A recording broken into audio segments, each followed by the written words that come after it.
Živijo, tukaj Valentin. Danes bom govoril o transhumanizmu oziroma človeku 3.0. Pod transhumanizem se razlaga določen napredek v evoluciji človeka, ki pa je v bistvu neke vrste sintetična evolucija, in s tem naj bi odpravili določene pomanjkljivosti človeka oziroma človeškega fizičnega telesa, kot so na primer kratka življenjska doba, torej staranje in smrt, ter bolezni, ki jih izkušamo. Marsikdo si namreč želi, da bi bilo njegovo življenje daljše, da ne bi umrl, in mnogi iščejo rešitve glede tega. So zgodbe o svetem gralu, o določenih znanjih alkimiji, o vodi večnega življenja, ki pa so v glavnem zgodbe, miti, ki jih ne moremo praktično uporabiti. Človek je z namenom olajšanja svojega življenja začel razvijati tehnologijo. Kot pomanjkljivost recimo telepatiji je izumil telefonijo, da lahko na ta način med sabo komuniciramo. Kot pomanjkljivost glede spomina oziroma zaradi pozabljanja smo izumili pomnilniške enote, RAM, trde diske, flash diske. Kot pomanjkljivost omejenega procesiranja informacij in širšega razumevanja realnosti smo izumili računalnike, ki lahko zelo hitro izračunajo kompleksne formule. Skratka, ta elektronska računalniška tehnologija, internet, se vse bolj razvija, in tudi princip 3D tiskanja se razvija v smer, ko bomo lahko oziroma ko smo že lahko začeli z tiskanjem celične strukture, tkiva. Mogoče bomo celo prišli do atomskega nivoja 3D tiskanja.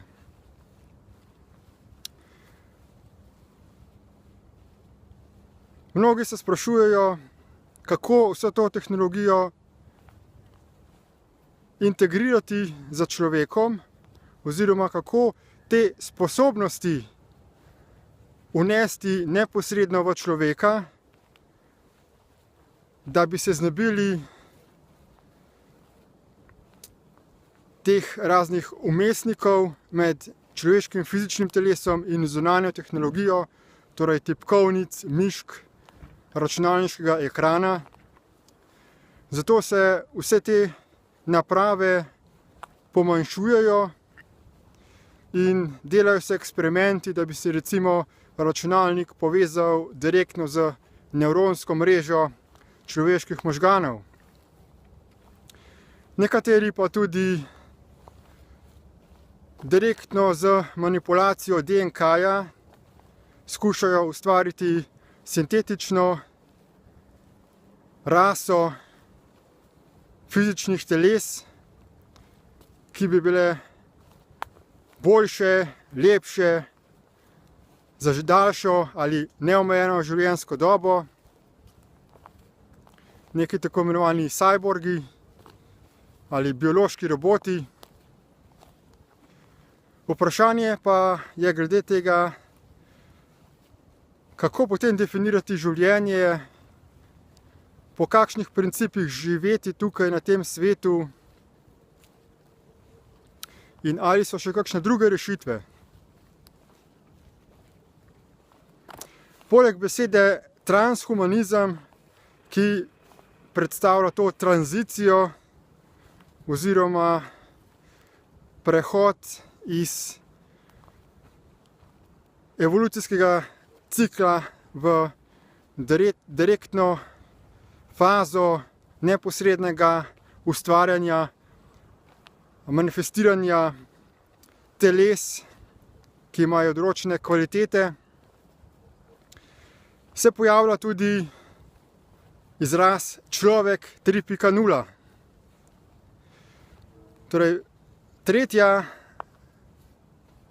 velika zaporedna verzija evolucije biološkega človeškega telesa.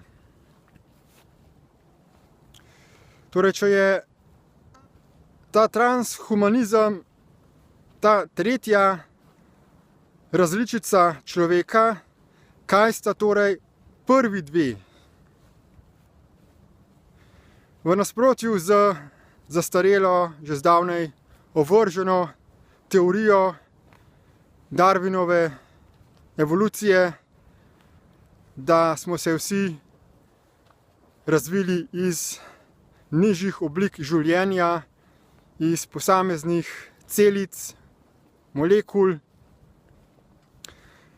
in se potem postopoma sestavljali v vse bolj kompleksne oblike teles, se vse bolj razširja znanje, da so trenutna človeška telesa pravzaprav rezultat inženiringa drugih bitij. In sicer prva verzija človeških teles so bila ustvarjena z namenom rudarjenja snovi na tem planetu. In tukaj naletimo tudi na zgodbo o Atlantidi, o vodnem mestu in o tem, da je bil ta svet, v bistvu planet, sestavljen iz vode in da so v tem planetu živeli Atlantici, ki so bili tudi bitja, ki so imela telesa iz vode. Potem pa so prišla določena druga bitja, ki so želela na tem planetu rudariti zlato, ampak takrat ta planet še ni bil v taki trdni fizični obliki. Ko pa se je zaradi usaditve gravitacijskega jedra v ta planet začel ta planet zgoščevati, oziroma ta njegova okoliška dimenzija vesolja, ta bitja niso imela več dostopa oziroma zmožnosti do rudarjenja in so potrebovala zgraditi neko vrste robota, orodje, preko katerega bi lahko to nadaljevali. In na ta način se je zgradilo preko seveda številnih prototipov človeško telo 1.0, ki so bili neposredni kloni drugega. Se pravi, so bila vidna na zunaj popolnoma enako. In ko je eno telo prenehalo delovati, ko se mu je iztekla življenjska doba, so ga enostavno odstranili in neposredno na njegovo mesto namestili novega klona. Ker pa so potem ugotovili oziroma dojeli, da ta pristop jemlje zelo veliko energije, truda, da bi se vedno znova zgradila nova telesa, se je začelo uvajati nekaj novega, nek sistem, za katerim bi se lahko telesa avtomatično razmnoževala. In takrat se je izdelalo dva spola, ženski in moški, in od takrat naprej poznamo ta proces razmnoževanja preko spolnega akta. In ta verzija človeka se imenuje 2.0.